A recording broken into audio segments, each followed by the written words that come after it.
Dando aula amanhã, na manhã clínica, a gente fala menos, a gente mais ouve, então tá tudo certo. Mas glória a Deus, quero gastar os meus dias, a minha voz na presença do Senhor, amém? Glória a Deus. Aleluia. Bom, aqui ontem estava tão empolgado que eu não me apresentei, mas minha esposa sempre está me acompanhando, né? A Renata, estamos juntos nessa caminhada, irmãos, há acho que 28 anos, né? 28 anos juntos para a glória de Deus, primeira namorada. Deus teve misericórdia, tá vendo, pastor? Primeira namorada, para quem imaginava que nem namorada ele não ia casar, não ia. A minha vida é uma bênção, tá? Uma bênção. Eu fico, então, é por isso, irmãos, que eu me sinto um privilegiado quando eu estou aqui. Quem me vê hoje, na verdade, quem me conhecia, fala: não acredito que hoje ele é pastor, que hoje ele é professor e que hoje ele é um psicanalista e cuida de pessoas. Quem me conhecia como criança não acreditaria se vivesse ali agora. Para vocês terem noção do que Deus fez. Então não tem como eu não ser fiel a esse Deus, ou não ser fiel a essa palavra. Amém, meus irmãos? Louva a Deus por mais uma vez estar aqui compartilhando com vocês algumas das minhas reflexões que Deus tem colocado no meu coração e que eu acho que é de proveito para você, para a sua família, para o seu casamento. E eu espero que nessa noite Deus fale profundamente com você. Amém. No nome de Jesus. E que esse mundanismo que iniciamos falando ontem, ele saia da sua casa. Que esse mundanismo ele saia da sua mente. E que a sua mente seja permeada pela presença, pela palavra de Jesus Cristo. Amém, meus irmãos? Amém. Glória a Deus. Eu quero que você... eu não abri. Agora estou vendo que eu atrasei, não abri o meu esboço. Mas eu quero que você abra sua Bíblia comigo. Em Filipenses capítulo 4. Vamos adiantando até eu abrir aqui. É Filipenses capítulo 4. Eu quero falar hoje, embora o texto vai falar sobre... Filipenses capítulo 4, um texto muito conhecido, o verso 10 em diante. Amém? Louvado seja o nome do Senhor. Filipenses capítulo 4, o verso 10 em diante. Se você puder, se quiser se colocar de pé, por favor, em nome de Jesus. Amém? Amém. Diz assim a palavra do nosso Deus: ora, muito me alegro porque vocês finalmente renovaram o vosso cuidado para comigo, do qual, na verdade, andáveis lembrados, mas vos faltava oportunidade. Não digo isso por causa da necessidade, porque já aprendi. Fala comigo mais uma vez, olha a mesma palavra de ontem. Já aprendi. Ontem Jesus disse: aprendei de mim, lembra? Agora, apóstolo Paulo fala: já aprendi. Eu quero que você repita: já aprendi. Já aprendi. Vamos falar diferente? Eu quero aprender. Eu quero aprender. Eu estou aprendendo. Eu estou aprendendo. Paulo fala: já aprendi, mas nós não estamos no nível de Paulo, né, irmãos? Talvez nós não estamos no nível de Paulo. Paulo fala: já aprendi. Eu vou ler: estou aprendendo. Eu quero aprender a contentar-me em todas as circunstâncias que eu me encontrar. Sei passar falta, sei o que é ter abundância. Em toda maneira, em todas as coisas, eu estou experimentado, tanto em fartura como em passar fome, tanto em ter abundância quanto em ter necessidade. Posso todas as coisas, porque Ele me fortalece. Aleluia. Amém, Jesus. Feche os seus olhos, vamos orar mais uma vez, Pai. Mais uma vez o Senhor me dá esse privilégio de estar aqui diante da tua noiva, diante da tua palavra preciosa. E eu quero te pedir no nome de Jesus, como eu sempre peço ao Senhor, Pai, não permita que eu venha te atrapalhar. Senhor, eu já te pedi, com ousadia eu te falo. Senhor, se o Senhor quiser me envergonhar e me tirar, tira, Deus. Mas não permita que a sua obra seja atrapalhada por vaidade minha, por querer meu e por vontade minha. Eis-me aqui, Senhor, diante de ti. Eu me entrego nas tuas mãos, Espírito Santo, no nome de Jesus. Amém. Amém, meus irmãos. Glória a Deus. Aleluia, Jesus. Eu fico muito temeroso quando estou diante da palavra, viu, meus irmãos? Muito temeroso. Às vezes quando eu estou lá em casa sozinho, eu fico um acadêmico, né? Eu fico fazendo perguntas difíceis, pensando, refletindo. Mas quando eu estou diante da noiva, é a coisa mais complicada. Aqui eu estou como ministro do Evangelho. E eu fico com medo de como a palavra está nascendo no meu coração algumas reflexões, alguns pensamentos, até polêmicos, pastor. Até polêmicos, porque eu quero refletir sobre essa igreja que às vezes esse pseudo-evangelho. Eu tenho certeza que eu não vou tocar em pastores sérios, eu tenho certeza que eu não vou tocar em evangelho sério, mas eu quero incomodar, eu quero refletir sobre algumas pessoas que têm às vezes mostrado um evangelho que não é bíblico, e eles estão aí nas redes sociais. Daqui uns dias, se Deus quiser, você vai me ver nas redes sociais com sermões, com reflexões, com palestras, em nome de Jesus, mas com esse enfoque, para glorificar o nome de Jesus Cristo. Amém, meus irmãos? Amém. Bom, o tema do nosso, o segundo tema da imersão hoje é finanças. Quero desde já, hoje não é um curso de educação financeira, mas é uma reflexão. Amém? Amém. Embora seria maravilhoso, né, pastor? É, eu vou mostrar alguns dados aqui, que como que nós temos educação financeira, tá? Mas não é esse o objetivo hoje, tá? Finanças e o ter como validação de sucesso. Essa é a nossa reflexão, esse é o objetivo que nós vamos estar falando. Esse texto, irmãos, junto com o de ontem, ele permeia, é até um sermão que eu estarei organizando a partir de agora, que está lá em Mateus, quando Jesus disse: não andeis ansiosos, não ajunteis tesouros na terra, e quem é o seu Senhor? Gente, essa tríade aqui, ela nos faz pensar sobre contemporaneidade, porque nós estamos invertendo quem é o nosso Senhor, nós estamos querendo juntar tesouros nos céus e está nos deixando ansiosos. Olha a lógica, pastor, olha a tese. É aqui que nasce o sermão quando eu fico pensando. A tese já está pronta, agora é discorrer o sermão. Eu estou com outro Senhor que não seja Jesus, é o dinheiro, é o status. Eu estou procurando, correndo atrás desse Senhor, juntando riqueza nessa terra. Isso está me deixando ansioso. Olha para vocês verem. Sermão pronto, para os pregadores aí. Bom, hoje eu quero pensar com vocês o seguinte, ainda quero falar sobre o poder da cultura sobre as nossas vidas. A cultura, ela tem nos ensinado, ontem nós falamos isso, o que as redes sociais têm feito com as famílias brasileiras. Mas hoje eu quero mostrar para vocês que o problema não está nas redes sociais, eu quero deixar claro. Mas o quanto as redes sociais, o quanto o mundo aí fora tem colocado na nossa mente uma ideia de que a nossa suficiência, ela está naquilo que conquistamos. Meu Deus. E a Bíblia, ela nos revela, e o apóstolo Paulo fala isso aqui, que a nossa suficiência verdadeira, ela está em Cristo, Aleluia. o autor e consumador da nossa fé. Quando nós realmente encontramos Cristo, quando nós realmente temos uma relação com Cristo, nos contentamos. O contentamento, então, ele é uma consequência da minha relação com Deus e com Jesus Cristo. Então presta atenção. Sabe aquela pessoa que está o tempo todo insatisfeita? Nós temos visto, irmãos, pessoas que nunca estão satisfeitas. Talvez você precisa refletir sobre o seu alinhamento com Jesus Cristo. Porque você talvez nunca está satisfeito. Essa pessoa, quando está em Cristo, o dinheiro deixa de ser o Senhor dela, e o dinheiro passa a ser o que o dinheiro deveria ser, o escravo dela, e não o Senhor. É a partir disso que eu quero conversar e refletir com vocês aqui nessa noite, no nome de Jesus. Mas quero começar com uma pergunta, e eu quero que você, não precisa responder, mas pense.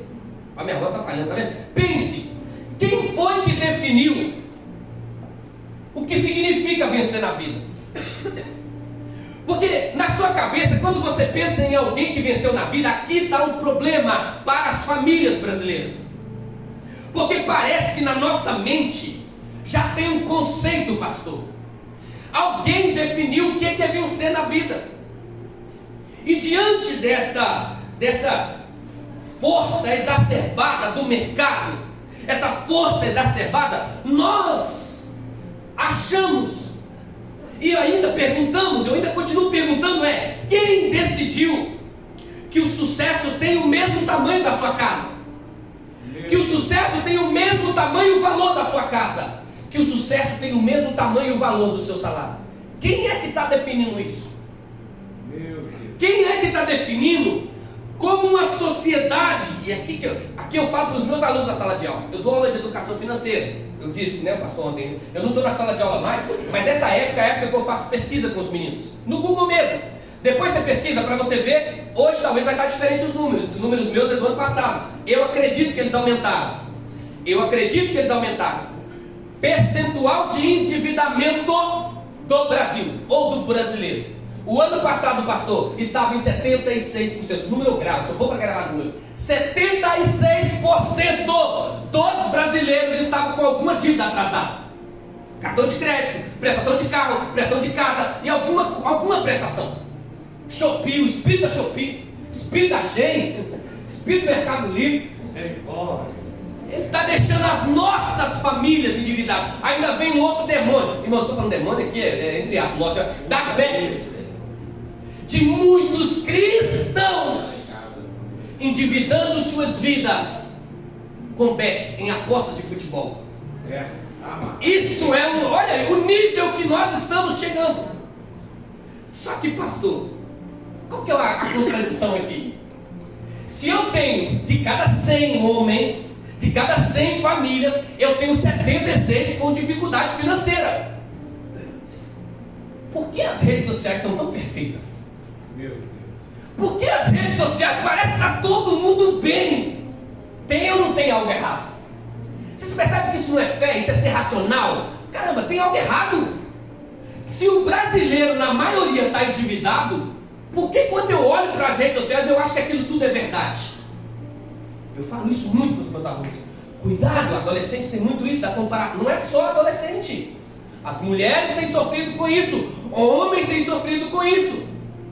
E eu quero que você pense comigo. Tem uma contradição aí. Ou esses dados são mentirosos, ou a rede social está demonstrando uma realidade que não existe. Uma falsa realidade. Na psicanálise nós chamaríamos, se fosse uma pessoa, de um falso self, de uma falsa imagem. Irmãos, existe sim uma contradição aqui que nós precisamos pensar. Porque isso, aqui está o início da nossa reflexão. Nem tudo que você está vendo nas redes sociais é verdade.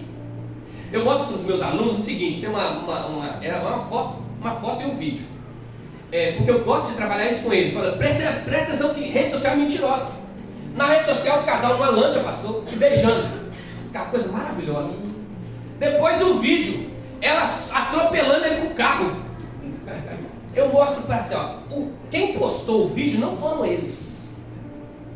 Quem posta as brigas, ninguém posta as brigas. E todo casal aqui tem arranha. Ou não? Eu e Renata temos. Talvez é só nós, né? Mas todo casal tem arranha. Mas a gente não posta. A gente posta só momentos felizes. Por isso que a rede social é mentira. Só que é uma mentira que está invadindo o nosso cérebro quando nós não olhamos para ela dessa forma. Aí eu começo a comparar o meu casamento com a rede social. E eu acho que a rede social é verdade, porque eu estou brigando com a minha esposa. Irmãos, tem um problema instaurado na nossa sociedade e que ele está invadindo a igreja. Mas eu queria trazer um problema aqui, que é mais do que isso, pastor. Não é questão de dinheiro, irmãos. Sabe por quê? Porque quem é rico mesmo e está maduro na riqueza, ele não fica postando. Quem posta verdadeiramente é quem quer. Tem algo aqui, para um psicanalista, eu analiso e falo, cara, tem algo ali por trás daquela imagem. Tem um desejo de ser visto. Então não é questão de dinheiro. Tem um sentimento de insuficiência que quer ser tentado, mascarado nas redes sociais. Como eu não sou visto como alguém importante, se eu postar uma foto, irmãos, na época que eu estava estudando marketing digital, eu descobri que é uma sacada, tá? A gente é orientado a isso, tá, pastor? Aluga um hotel chique, aluga uma mansão, aluga uma Ferrari e grava vídeo do lado dela como se fosse sua. Caramba! Quantas pessoas não são enganadas achando que um jovem de 16 anos tem uma Porsche, sei lá, eu não entendo muito de carro. Aí nós achamos que ele lá tem ou não tem. Eu devo ser um fracassado. Eu quero já desde já dizer, você é filho do Altíssimo. Eu repreendo essa palavra da sua mente, da sua casa, no nome de Jesus. Você é filho do Altíssimo. E o que Jesus te chamou? Paulo fala, nós somos mais... Não, só o pastor entendeu, pastor? Nós somos mais... Nós somos mais... Por que essa palavra do fracasso, ela está invadindo as nossas casas? Ela tem desculpa, veio aqui, pastor, me perdoe, ela tem ferrado com a mente de muitos homens. Desculpa, pastor. Mas essas palavras funcionam, tá, pastor? Didaticamente, tá, pastor? Didaticamente essas palavras funcionam. Elas têm acabado com a mentalidade dos homens. Elas têm acabado com a virilidade de muitos homens. E de muitas famílias. Irmãos, bom, agora o que o apóstolo Paulo fala? Eu aprendi a me contentar. Quando eu leio a carta de Filipenses, eu fico pensando, como pode um cara como o apóstolo Paulo ter passado fome? Eu passei muita dificuldade na minha vida, mas eu nunca passei fome, irmãos. Eu já ganhei cesta básica, eu me lembro que a gente na infância, tinha uma doninha que ela pagava promessa, pastor. Isso eu lembro muito claramente. Ela levava pão pra gente comer, porque às vezes, muitas vezes a gente não teve café da manhã. Na minha casa não teve café da manhã. Era essa doninha, eu não esqueço dessa cena. Ela levava, na época tinha aquelas bisnagas, hoje não tem bisnaga mais. Mas eu nunca passei fome, falei, não tem comida hoje para comer. E Paulo, um homem de Deus, diz, eu sei que é passar fome. Irmão, sabe o que é interessante? Se você não tem a sua identidade em Cristo, você pode ter o reino e você vai se sentir vazio ainda. É verdade. Você pode passar fome, mas se Cristo estiver na tua vida, Jesus, você está glorificando a Deus. Então a questão aqui está para além de ter dinheiro ou não. Tem um vazio de suficiência aqui. Tem uma ideia de insuficiência aqui, de que não posso, de que não tenho, de que não sou. Mas quem é que está fazendo isso? É aqui que entra, pastor, a minha reflexão. Antigamente, irmãos, quando me converti lá em 98, meu professor de história, ou de filosofia, eles diziam o seguinte, que esse monte de igrejinha de esquina é só para pobre. Eu ouvi isso dos meus professores, sabe? Eu falei que eu queria tanto encontrar meu professor. Hoje bateu um papo com ele de igual para igual. Hoje eu acho que eu tenho um pouquinho de conhecimento para conversar com ele. Porque na época eu era adolescente, 16 anos, irmão. Como é que se combate um cara que já formou? Mas hoje eu queria encontrar com ele. Eu já até falei nas câmeras, ô fulano, eu quero te encontrar, vem bater papo. Tenta desfazer da minha fé hoje. Tenta me envergonhar na sala de aula hoje. Irmãos, antigamente, a igreja era realmente mais simples. Na verdade, a sociedade brasileira era mais simples. Não era a igreja, era a sociedade brasileira era mais simples. O evangelho também era mais simples. Você tinha pregação da volta de Cristo, você tinha pregação sobre pecado, você tinha pregação sobre a cruz. As nossas pregações, o nosso evangelho era muito mais cristocêntrico. Lembra do que eu falei ontem? No ano 2001, irmãos, estávamos no seminário, seminaristas. Nós éramos aqueles seminaristas que a gente vamos sentar, vamos estudar, vamos debater, vamos conversar.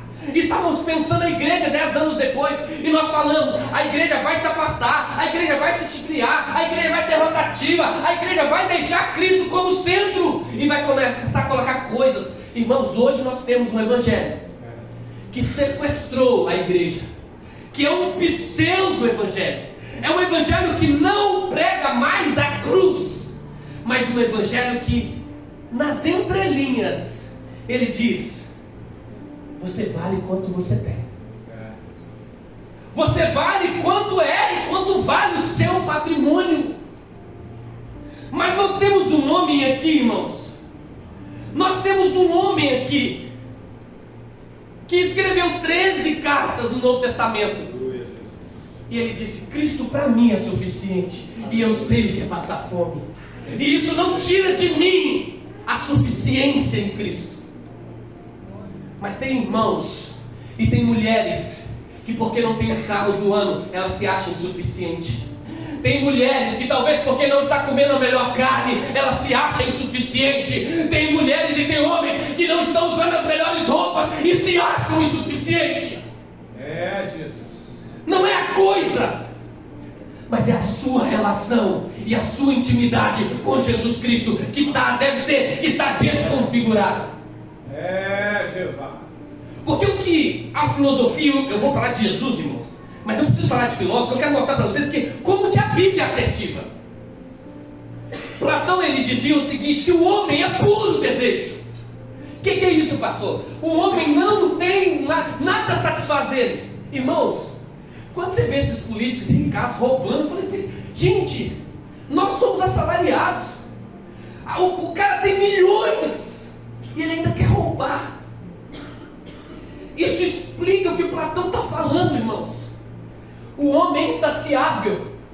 Então você acha que você vai estar bem quando você estiver andando de carro zero? Não vai estar. Você precisa estar bem agora com Cristo.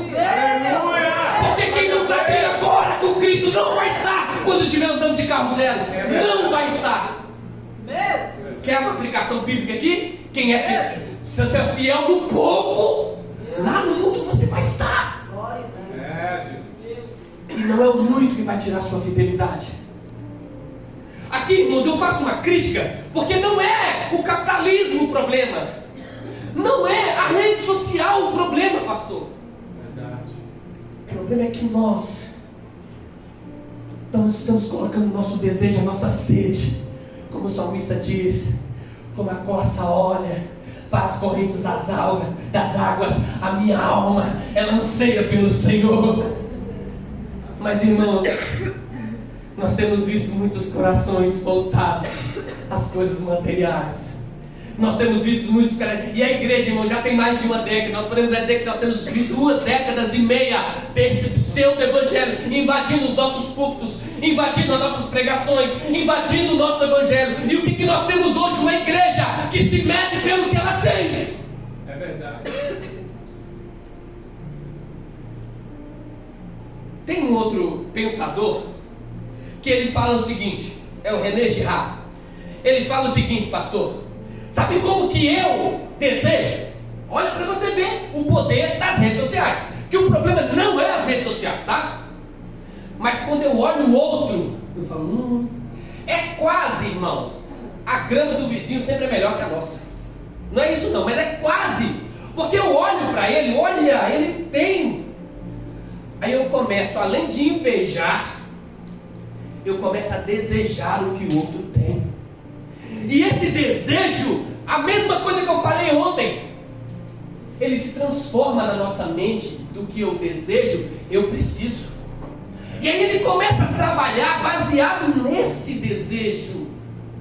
Irmãos, quando estamos aqui nessa corrida, nós perdemos a centralidade do Evangelho e do que Cristo colocou para nós como prioridade.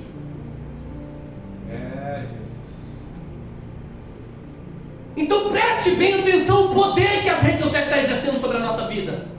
Eu vejo alguém com um carro melhor do que o meu, o que eu faço, pastor? Eu quero. Eu vejo alguém com a casa melhor do que a minha, eu quero. Enquanto o Paulo está passando dificuldade, está dizendo, eu quero é fazer a obra de Deus. Eu quero, eu me esqueço das coisas que para trás ficam, e eu prossigo para o alvo que é o pleno conhecimento de Cristo Jesus. Senhor, nos ajuda, Pai. Irmãos, preste bem atenção. Preste bem atenção. Quando eu estou focado nesse modelo de vida, eu estou aos poucos, paulatinamente me afastando da essência do Evangelho. E eu posso te afirmar, porque não é eu, é Platão, é Girard, é um monte de outros pensadores, inclusive Cristo. Você não estará satisfeito quando você tiver chegado lá. Quando tiver chegado lá, vai ter alguém na sua frente, você vai querer olhar para ele, porque o desejo vai nascendo assim. Hoje eu olho o carro do irmão. Quando eu consigo o carro do irmão, aí eu vou olhar a casa do outro. Aí eu consigo a casa, eu olho a outra, e eu vou assim, me modelando segundo este mundo, nessa corrida insaciável. Toda cultura discipula o coração. Meu Deus, é verdade. A pergunta é: quem está discipulando o seu? É Jesus Cristo ou é este mundo? Essa é uma pergunta que você tem que fazer. Aonde está o meu coração? Meu Deus. Porque, irmãos, a cultura dela tem moldado. Quero te lembrar de um texto bíblico do mesmo apóstolo Paulo, Romanos capítulo 12. Não vos conformeis com este século, mas transformai-vos pela renovação do vosso entendimento. Está aqui, ó. Se a sua mente está cheia da palavra, você não segue esse mundo. Se a sua mente está cheia de Cristo, você não segue esse mundo. Se a sua mente está cheia de Deus, você não segue esse mundo. Aleluia! Você acha que isso é novo? Você acha que isso é novo? Salmo 37. Pastor, confere pra mim que eu estou com 2737. É 37 mesmo, mas confere só para mim ver. Não tenhas invejas do ímpio. Não tenhas. Irmão, você acha que é de hoje que a gente olha o outro e deseja? 37. Não tenhas invejas do ímpio. Não é de hoje, irmãos. A Bíblia já estava te alertando aqui: se você tem pouco, seja fiel nesse pouco. Aleluia! E glorifique a Deus pela tua vida. Irmãos, isso não necessariamente é conformismo. Guarda isso aqui, pelo amor de Deus. Eu vou concluir isso. Hoje eu vou concluir. Não é conformismo. Tá assim, então eu vou continuar. Não. Hoje eu estava tendo uma conversa com um adolescente. Eu gosto de conversar com adolescente. Porque a gente, irmão, com todo respeito, tá, irmão? Eu já estou no meio da carreira para lá. Não dá para conquistar igual meu filho está. Meu filho vai chegar na minha idade muito melhor, em nome de Jesus. Amém. Se Jesus não voltar, se Jesus voltar, está tudo resolvido também. Mas, irmãos, a cultura ela está discipulando, mas ela não pode discipular o seu coração. Sabe por quê? Porque você não é do mundo. Você não é do mundo. Tem alguém que discipula o seu coração, e é a nossa palavra, é a palavra eterna, é a palavra de Jesus Cristo. É ela que abundantemente tem que habitar o teu coração. Aleluia. E ela diz o contrário. Eu confesso, irmãos, uma vez uma irmã falou para mim: pastor, meu carro foi roubado. Eu não falei, tá, irmãos? Mas de verdade que na hora veio assim: não juntei o tesouro no céu, na terra, porque na terra o ladrão rouba. Irmão, vem na hora o versículo. Lógico, eu não falei, meu irmão. Meu Deus, você não vai na dor que a irmã tinha, tá? Mas vem na hora: não juntei tesouro na terra. E não foi Deus não, tá? É o meu jeito mesmo, tá? Não juntei tesouro na terra o ladrão rouba. Mas nós insistimos nessa loucura. Se você está prosperando, irmãos, e a sua família está no altar, glória a Deus. Qual que é o problema que está acontecendo? É que você está buscando a prosperidade sozinha, sem levar a tua família para o altar. Você às vezes está abandonando o altar, está abandonando o ministério, está abandonando o evangelho para prosperar. Meu Deus, o que é isso? Não tem suficiência sem Deus. Não tem suficiência sem o Jesus Cristo. Eu quero que você entenda que a igreja ela não era formada por pobres. Um dia eu preguei aqui, Atos 16, onde eu mostrei a escrava, o carcereiro e a Lídia. A Lídia, irmãos, era uma grande empresária, mas o que dava suficiência àquela mulher não eram as riquezas dela, mas era Cristo. Aleluia! Glória a Deus! Cristo! Você só tem uma opção: Cristo ou as riquezas. Escolha Cristo. Aleluia! Se você conseguir fazer os dois caminhos, ótimo. Ótimo. Mas se tiver que abandonar um, tem que abandonar as riquezas, tem que abandonar essa corrida e corra para Cristo, corra para o Evangelho. Glória a Deus! Nunca foi apenas dinheiro. Vocês entendem que não é dinheiro? Porque o dinheiro, irmãos, a ideia é que ele promete segurança. A ideia é que ele promete importância, aceitação, respeito e controle. Mas nenhuma dessas coisas ela é sustentada. Gente, nós temos vários exemplos de pessoas ricas, insatisfeitas. Sabe por que tem essa insatisfação? Porque não tem Cristo. Eu tenho certeza que você conhece aquela irmã ou aquele irmão simples. Ele não tem muitos recursos. Aleluia! Mas ele tem uma alegria contagiante, ele tem uma presença contagiante. Enquanto nós temos irmãos que ele tem tudo na casa dele, é praia, máquina de lavar, tem tudo. E esse irmão está sempre meio assim estranho, diferente. Meu Deus, meu Porque Deus! não é o seu patrimônio que te dá suficiência. Não é o seu patrimônio que te dá suficiência, é Cristo. É Cristo! É Cristo! Oh, glória!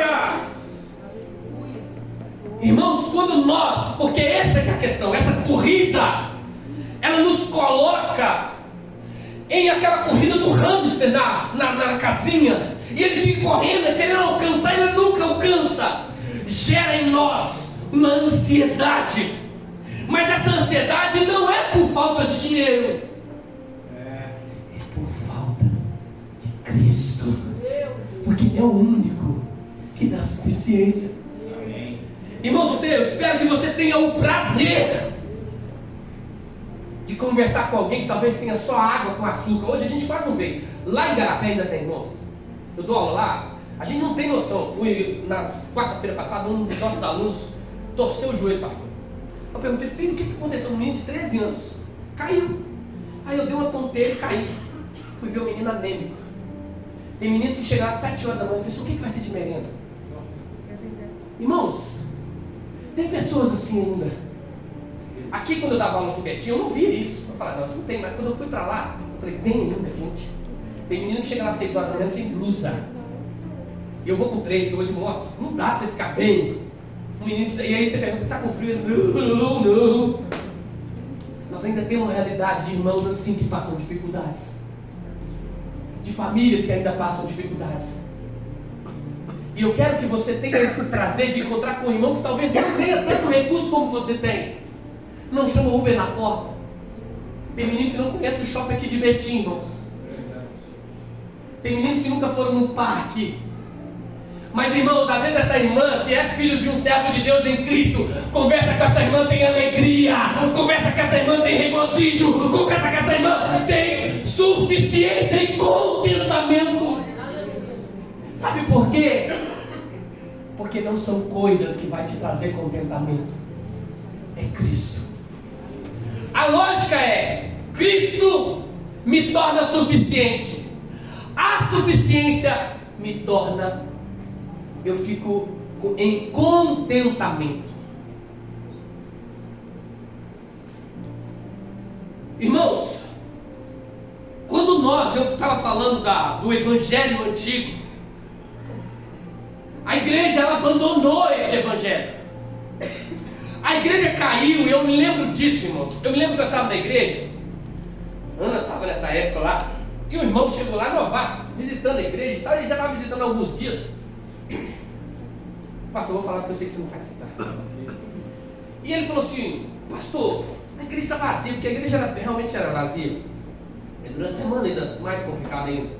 A gente podia fazer uns movimentos aqui, fazer isso. Eu falei, irmão, se dá uma tentação no pastor mesmo. Vamos fazer uma coisa que chama o povo. Dá uma tentação mesmo.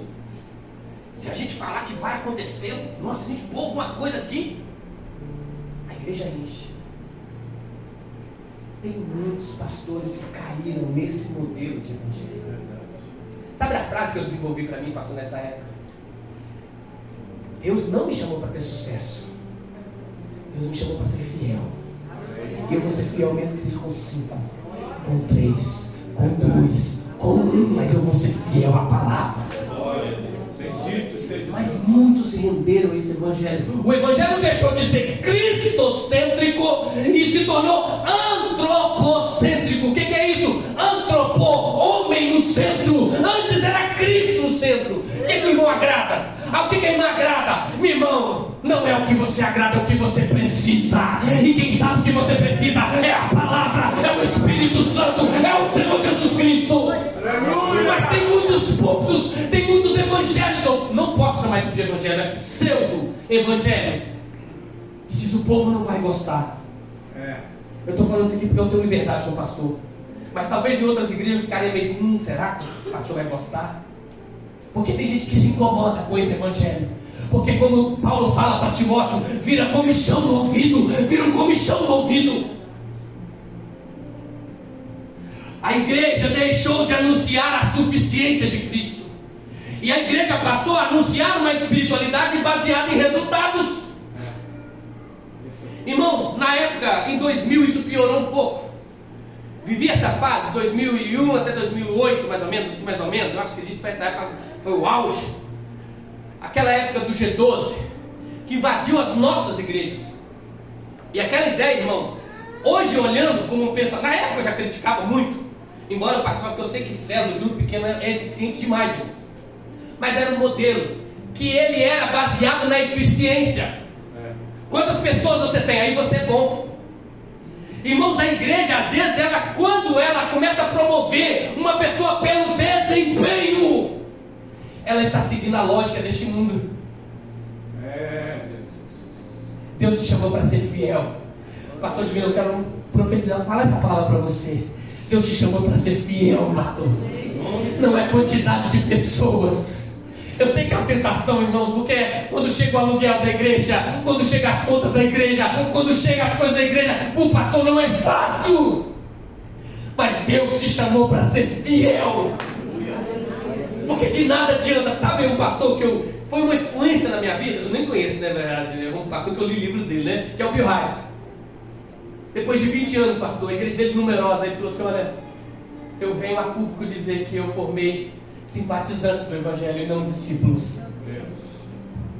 O cara tem essa audácia de dizer: eu não sou um cara de sucesso, porque na verdade as pessoas agradaram do ambiente que eu criei, mas elas não conheceram a Cristo verdadeiramente. Misericórdia de nós. Esse Evangelho, irmãos, esse Evangelho, ele nos afasta da vontade de Deus. Por isso eu chamo ele de pseudo-evangelho. Quando isso acontece, irmãos, quando esse evangelho se torna realidade, o evangelho deixa de confrontar a cultura. A igreja sempre foi contra a cultura. Tem um livro, eu tenho esse, na verdade eu não tenho mais, porque meus livros foram todos emprestados, os irmãos me devolvem, que é o do John Stott, Contra a Cultura, quando ele fala do Sermão do Monte. A igreja é isso, irmãos. Se o mundo está indo para cá, irmão, não dá para a igreja ir para o mesmo lugar. É verdade, Senhor. Porque o mundo não está sendo guiado por Cristo, está sendo guiado pelo príncipe desse século. E esse príncipe desse século não está levando o mundo para um lugar bom. Mas o que a igreja faz? Ela começa a imitar o mundo, ao invés de contrapor o mundo. O evangelho nos foi dado para confirmar a suficiência de Cristo. O pseudo-evangelho, ele tem sido dado para confirmar o sucesso pelo patrimônio, pelo que você tem. Mas Paulo, irmãos, e isso que é interessante, antes de eu falar de Paulo, eu quero falar de uma coisa aqui, olha que coisa interessante. Não é homem não é só homem não, tá? Eu falo essa palavra muito em reunião de homens, mas presta atenção. Alguns aqui têm mais de 40 anos. Alguns aqui. Irmãos, só o pastor tem 28, né? Sou eu. Pastor Barão, ele tem, por exemplo, ele tem 28 também. Mas quem tem mais de 40 anos, irmãos? Isso aqui não é determinismo que eu estou falando, não. Pelo amor de Deus, não é determinismo não, tá? Mas quem tem mais de 40 anos, provavelmente não conhece o que é FII. F-I-I. Não conhece o que é ETF. Não sabe, talvez, o que é Tesouro Direto. Talvez está ouvindo agora. A maioria de nós não fomos treinados sobre educação financeira. Eu comecei com 40, pastor, muito tarde. Não vou conseguir muitas coisas, mesmo a educação que eu estou organizando. O meu filho vai. Eu disse: filho, se Jesus não voltar com 40 anos, você vai estar aposentado. Mas eu tenho ensinado ele. E eu ensino os jovens, as crianças. Nós não, pastor. Nós nascemos e foi colocado: você tem que gastar o que você tem, gasta tudo que você tem, gasta tudo que você tem. E nós fizemos isso. Outra questão da rede social que eu peguei, pastor. É engraçado, mas me ensina, tá? Perguntaram para o seu José: seu José, qual o pior conselho que você recebeu? Falaram para mim gastar tudo. Eu gastei tudo. Falaram para mim que eu gastar tudo, que a vida ia passar. Aí ele falou: eu gastei tudo, ainda estou vivo e não tenho nada. É o pior conselho mesmo. Mas nós fomos ensinados assim. Agora tem a rede social que fala para você: você é fracassado se você não tem um carro. Você não foi treinado para isso. Você não foi ensinado para isso. Você foi ensinado a gastar tudo que você ganha. Você não tem conhecimento de educação financeira. Quando eu falo você, irmão, eu estou falando de estatística. A maior parte dos brasileiros não sabem o que é isso. É verdade. FIIs, irmãos, é fundos imobiliários. Imagina você comprar, pegar um shopping ali para trás, ele fracionar em milhares e milhares e milhares de pedacinhos, você compra um pedacinho dele. Fundos imobiliários. ETFs é uma bolsa de ações de várias empresas juntas. É um lugar mais tranquilo de investir, menos perigoso para investir. E o Tesouro Direto é emprestar dinheiro para o governo. Eu ensino isso hoje, mas eu tenho 40 anos, não dá. Eu estou com 48 anos. Oi, pastor? Prestar dinheiro para o governo, casamento. Não, mas esse dinheiro ele é garantido, pastor. Ele é garantido. Esse Banco Master agora, a grande parte das pessoas não vão perder o dinheiro, tá? Esse dinheiro é seguro, pastor. Ele é seguro. Emprestar dinheiro para o governo é seguro. Nesse caso é seguro, tá? Por causa do FGV. Mas a maior parte dos pais, das mulheres, não sabe o que é isso. Mas sabe o que é Tigrinho, sabe o que é Bex, sabe o que é Shopee, sabe o que é tudo que consome o nosso dinheiro. Aí depois, esse mesmo espírito que nunca te ensinou a se organizar financeiramente, você é um fracassado, você não tem carro novo. Você é um fracassado, você não tem casa nova. Você é um fracassado que você não viaja. Você é um fracassado que você... Meu irmão, nós não fomos ensinados. Eu sei, eu digo, Deus, eu cheguei atrasado. Ninguém me orientou. Tá tudo bem. Eu só não vou fazer besteira daqui pra frente. Daqui pra frente eu não vou fazer besteira, mas já não dá tempo mais de fazer o que eu queria ter feito lá. Principalmente no meu caso, que não tive herança. Não tive nada real, pelo contrário. Meu pai deixou eu, minha mãe e meu irmão só no mundo, sem nada. Tamo junto. Tem um monte de gente igual eu, sei. Quando eu conto uma história, irmãos, eu me identifico com muitos. Agora, como é que eu posso me sentir fracassado se eu não tenho, sei lá, um patrimônio gigantesco com 48 anos? Porque eu não fui ensinado. O meu filho, se Deus quiser, vai ter. Porque eu estou ensinando ao meu filho duas unções que eu ensino para os jovens. A unção de Daniel e a unção de José, pastor. A unção de José é tudo que coloca na tua mão, faz direito, faz bem, e Deus vai te prosperar. Pode ser de servente de pedreiro, seja o melhor, e Deus vai te levantar. José foi assim, foi galgando degraus. E a unção de Daniel é: tenha conhecimento, estuda. Isso é para os jovens. Para nós ainda dá tempo. Só não dá tempo de muita coisa mais, irmão. Imagina alguém com 48 anos, irmão. Eu sei que estou novo demais, pastor. Mas seria melhor se eu tivesse essa orientação há 20 anos atrás. E está tudo bem. Eu não sou fracassado porque eu não tenho. Na verdade eu sou uma pessoa de sucesso, sabe por quê? Porque eu tenho Jesus Cristo na minha vida. Porque a minha família está no altar do Senhor. Porque a minha esposa está no altar do Senhor. Porque o meu filho nesse momento está servindo a Jesus Cristo. Eu sou alguém de sucesso. Eu sou mais do que vencedor em Cristo. Graças a Deus. Não é o meu patrimônio que me faz ser vencedor. Aleluia, Jesus. Eu estou exercendo o meu ministério. É verdade. Irmãos, eu sei que eu estou no lugar que Deus me chamou. Glória a Deus, maravilha. É isso que me faz ser suficiente e que eu não me sinto menor que o outro. Quando eu vejo alguém lá na rede social da minha idade, não estou nem aí, eu tenho Cristo. Aleluia. Isso me faz suficiente. Aleluia. Isso me faz suficiente. Paulo descobriu esse segredo. Eu vou abrir esse parênteses aqui para mostrar para você quantas famílias, homens porque talvez não tem bens, mulheres porque, tá vendo lá, fulano viajou. Meu irmão, minha irmã, não é a viagem que vai te tornar suficiente. Guarda isso. É Cristo. Tá tudo bem, fulano viajou. Eu tenho um discípulo, pastor, que viajou para um outro país. Tem várias pessoas que já viajaram para outros países. Eu não, está tudo bem. Isso não me faz menos que essas pessoas, irmãos. Pelo contrário, eu me sinto suficiente porque eu tenho Jesus. E glória a Deus pela vida desses irmãos. Esse irmão, eu fico feliz que eu vi esse irmão. Aí, mais uma vez, é alguém que cresceu, foi crescendo. Desde criança tem uma outra vida, uma outra educação. Para nós, irmãos, é Cristo. E trabalho também. Continuo trabalhando. Continuo me organizando e está tudo bem. Mas quantos irmãos têm carregado essa marca de insuficiência porque talvez não tenham o que o outro tem? E quantos que têm e se sentem insatisfeitos? O problema não é o ter, repito, o problema é o quanto que você está em Cristo. Porque se você estiver em Cristo, você pode estar andando de avião, você está dando glória a Deus. Se você estiver em Cristo, você pode estar andando de bicicleta e você vai estar dando glória a Deus. É Cristo que faz a suficiência. Mas o mundo está pressionando. O mundo fala e nós ouvimos o mundo ao invés de ouvir a palavra. Paulo descobriu o segredo. Ele não aprendeu primeiro a estar contente.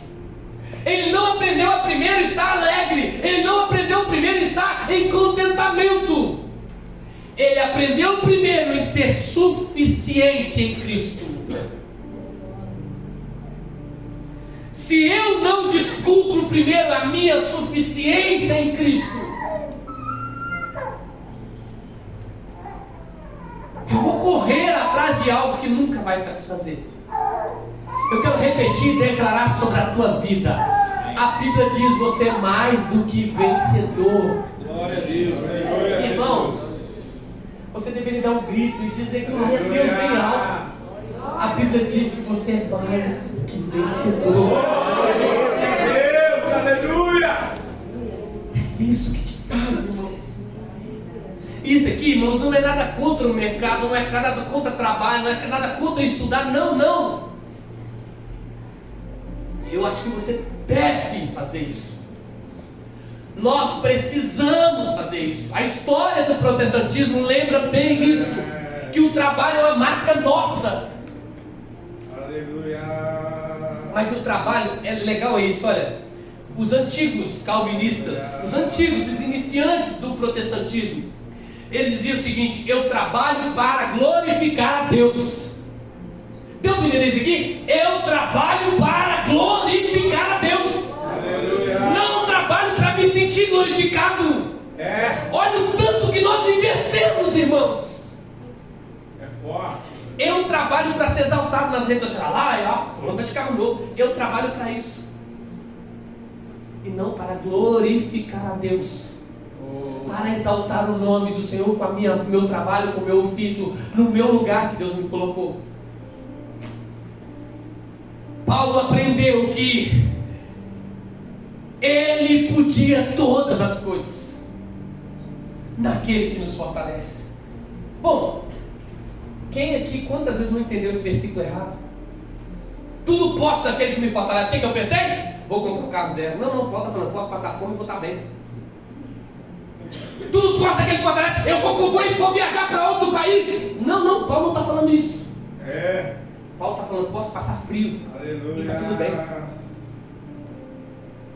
Paulo não está falando tudo, eu posso suportar tudo e está tudo bem. Eu posso suportar a falta de dinheiro e está tudo bem. Eu posso suportar as dificuldades e está tudo bem. Eu posso suportar as crises e está tudo bem. Porque Cristo está no meu barco. Mas olha o que está acontecendo, irmãos. Só para que vocês entendam a importância da suficiência em Cristo. Vem uma crise financeira. Irmãos, isso é estatística, não é minha só. E o pastor Divino no gabinete pastoral, eu no gabinete pastoral e na clínica. Mas existem vários índices que comprovam isso. Existem dois problemas cruciais quando os casais chegam pra gente: é sexo ou é dinheiro? E normalmente dinheiro ainda é em primeiro lugar. O problema, irmãos, é dinheiro. Mas por que o problema é dinheiro? Porque o dinheiro foi colocado como falo, como autoridade, como central, e não Cristo. Aí a crise financeira, ela primeiro, irmãos, é isso que é interessante nós pensarmos. Ela mexe na nossa suficiência. Ela mexe na nossa suficiência, nós como homens. As mulheres, nossa, a irmã vai ver que eu não fui no encontro tal, a irmã já vai ver que eu não andei com a roupa tal. Perceba que nós estamos preocupados como os outros vão nos enxergar e não como Cristo nos enxerga. Meu Jesus. Irmãos, olha, tente entender isso aqui. Meu Pai. Quem que você acha que está mais bem na fita com Jesus? Quem tem um carro de 200 ou 300 mil reais e o filho está nas drogas, a esposa não está na presença e ele está ali. Ou alguém que tem uma bicicleta, é a família toda na bicicleta indo para a igreja adorar Jesus Cristo. Quem está melhor com Deus? A pergunta é: Você quer estar melhor para Deus ou para este mundo? Deus. Irmãos, essa pergunta é central. Para quem eu quero estar mais bem apresentado? Para Deus ou para este mundo? Para quem eu visto a melhor roupa? Para Deus ou para este mundo? Para quem eu me dedico no meu trabalho? Para Deus ou para este mundo? Meu Pai. É forte, Brasil. Aleluia. Irmãos, quando eu entendo a suficiência, eu vivo em contentamento. E quando eu vivo em contentamento, eu tenho uma outra percepção. Irmãos, guardem isso aqui. A liberdade cristã não nasce quando eu tenho tudo. A liberdade cristã nasce quando eu já não preciso de nada para ser quem eu sou. Eu só preciso de Jesus. O que vier, irmão, glória a Deus. O que vier, glória a Deus. Irmãos, eu estou declarando sobre a minha vida. Eu vou fazer um mestrado. Em nome de Jesus Cristo. Daqui uns alguns anos eu vou fazer um mestrado. Em nome de Jesus, eu vou fazer mais uma pós-graduação. Isso é certo. Isso é certo. Só se Jesus voltar. Se Jesus voltar, tem jeito. Aí melhor ainda. Aí melhor ainda. Mas não é isso que vai dizer quem eu sou. Que vai dizer quem eu sou, é a minha fé no qual, naquele livro, é a minha fé nele. Aleluia. Minha relação com ele. Porque se a minha relação com ele não estiver bem, eu vou dar ouvido a este mundo. É verdade. E esse mundo vai dizer para você: você não é nada se você não tem dinheiro.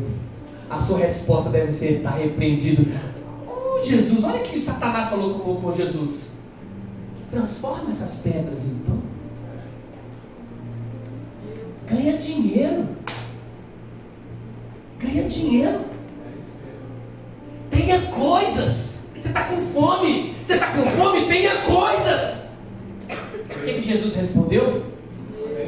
Nem só de pão, nem só de carro, nem só de viagem, nem só de grife, mas é da palavra de Jesus Cristo. Aleluia. Santo é o teu nome. Obrigado. A liberdade cristã, ela nasce quando eu já não preciso de tudo para saber quem eu sou. A cultura diz: conquiste para ser. O mundo diz: conquiste para ser. Cristo disse: você já foi alcançado pela graça e é mais que vencedor em Cristo Jesus.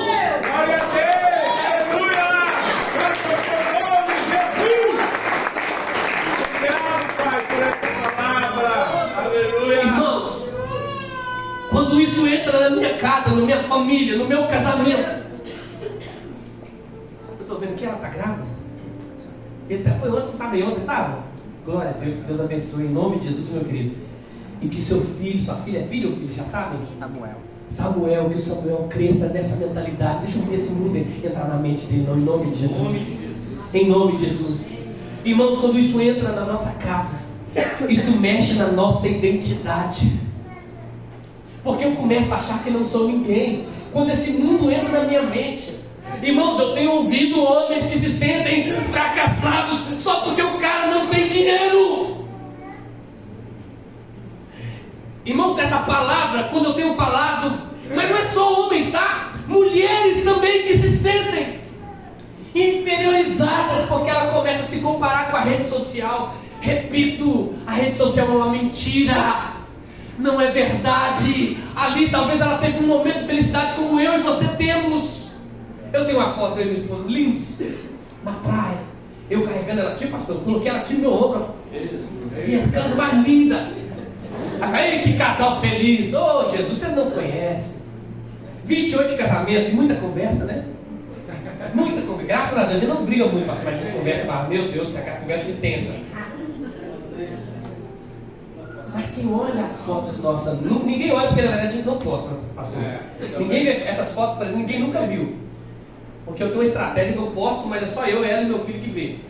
Só eu, ela e meu filho que vê. Eu não posto minha vida na rede social. Mas se você visse, você ia pensar assim: nossa, que casal maravilhoso, olha que foto, olha que foto. Não, aquilo ali é tudo uma fração da nossa vida. Eu tenho certeza. Vocês são casados? Vocês têm frações de momentos maravilhosos também. Mas o normal, irmãos, é desafio, é guerra. Agora imagina um guerreiro com a sua identidade fragilizada. Imagina uma guerreira com a sua identidade fragilizada por este mundo. Imagine um guerreiro. Irmãos, o dinheiro, ele deixa de ser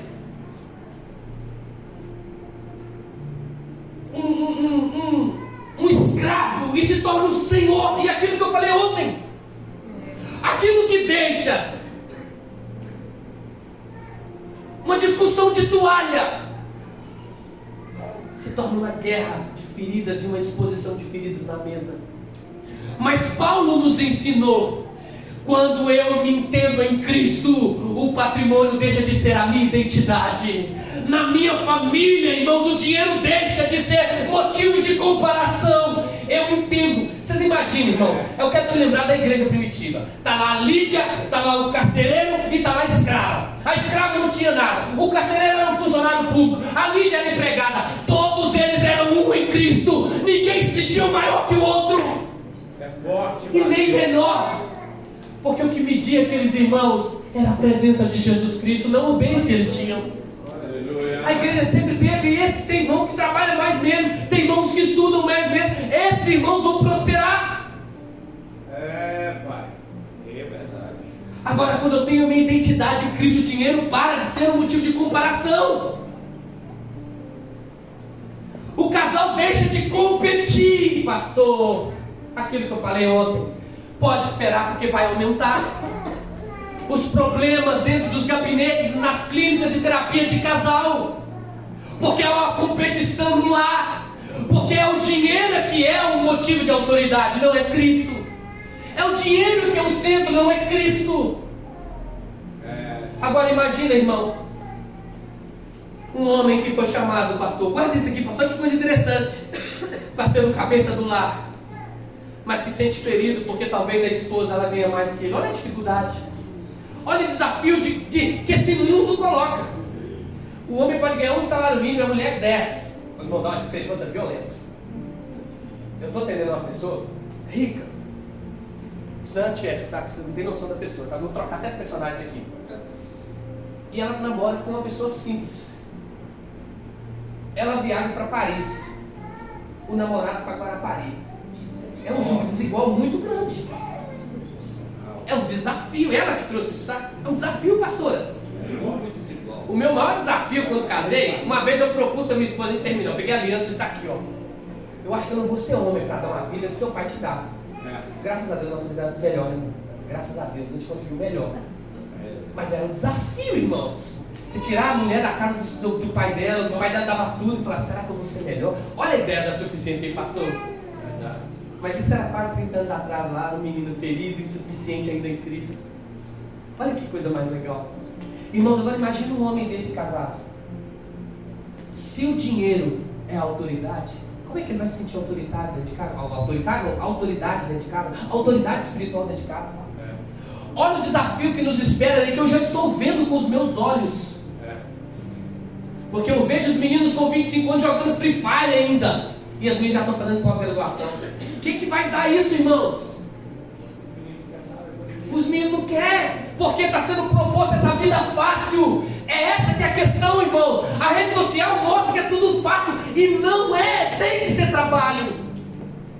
É aqui que eu me encontro e fecho. Não é um conformismo com a pobreza. Não é um conformismo com a dificuldade. É não colocar o dinheiro como centro. É verdade. É não amar o dinheiro, como o Tiago fala. Porque o amor ao dinheiro não é o dinheiro, é o amor ao dinheiro. É a raiz de todos os males. Então quando a igreja entende que esse mundo é falso e que eu tenho que ser suficiente em Cristo, o casal começa a sonhar junto ao invés de competir. É verdade. Eles começam a trabalhar juntos ao invés de ficar brigando quem é melhor. Os filhos, irmãos, eles deixam de ser educados para impressionar, mas eles são educados para Cristo. Aleluia, Jesus. Quantas pessoas gostam de expor os filhos, irmãos? Aquilo ali tudo isso, perceba a insuficiência. Olha o meu filho, como é que ele é inteligente, olha o meu filho, como é que ele é. Irmãos, usam os filhos Para ter validação. para ter validação. Mas quando alguém tem suficiência em Cristo, isso não é um problema, porque meu filho vai ser educado para estar na presença de Deus. Meu filho vai ser educado para ser um servo de Deus. Meu filho vai ser educado para ser aquele fiel a Jesus Cristo. E não para ser instrumento de validação. Irmãos, Paulo diz, eu estou concluindo, aprendi. E eu espero que nessa noite você deseje aprender a se contentar em Cristo. Mas o contentamento, guarda isso, ele é consequência de quem você é em Cristo. Amém. Se você não sabe quem você é em Cristo, você vai ficar correndo atrás dessas riquezas. E você vai até conseguir, irmãos, porque consegue sim. Existem estratégias, existem estudos, existe tudo que você vai conseguir. Mas lá na frente você vai estar com riqueza e ainda insuficiente, e ainda procurando algo para preencher o seu vazio. Siga essa corrida com Cristo preenchendo o teu coração. Você vai galgando degraus, você vai galgando degraus, você vai galgando degraus. É maravilhoso, irmãos, quando nós temos um irmão, ele é delegado, ele é juiz, ele é lá do Supremo. É maravilhoso para nós. Mas ele já precisa ser suficiente em Cristo. Desde quando? Porque não é aquilo lá que torna ele suficiente. É verdade. É Cristo. Aleluia. Eu quero mais uma vez te perguntar: quem ensinou você a medir a sua vida dessa maneira? Não foi Cristo. Então olhe para Jesus nessa noite. Que sua família olhe para Jesus nessa noite. Que seu cônjuge, que a sua esposa, seu esposo olhe para Jesus dessa maneira hoje. Batalhem juntos. Por isso aqui é novo de casamento. Batalhem juntos mesmo. Poxa, a vida é maravilhoso você ter prosperidade. Mas o que eu estou dizendo é o contrário. Não é a prosperidade que vai te tornar suficiente. Pelo amor de Deus. O problema não é a rede social. Eu não posso por opção, tá, irmãos? Eu não posso por opção. Não tenho nada contra a pessoa que quer postar, tá tudo bem. Mas eu sei que aquilo ali não é os seus 24 horas. Eu sei que ele é uma fração de um dia seu. E que todos nós aqui temos. Eu tenho dias maravilhosos com a minha esposa. Mas temos dias tensos. Todos nós somos assim. Mas eu quero estar, eu e minha esposa, eu e minha casa, eu e meu filho, servindo a Jesus Cristo e suficiente. Oh, glória a Deus.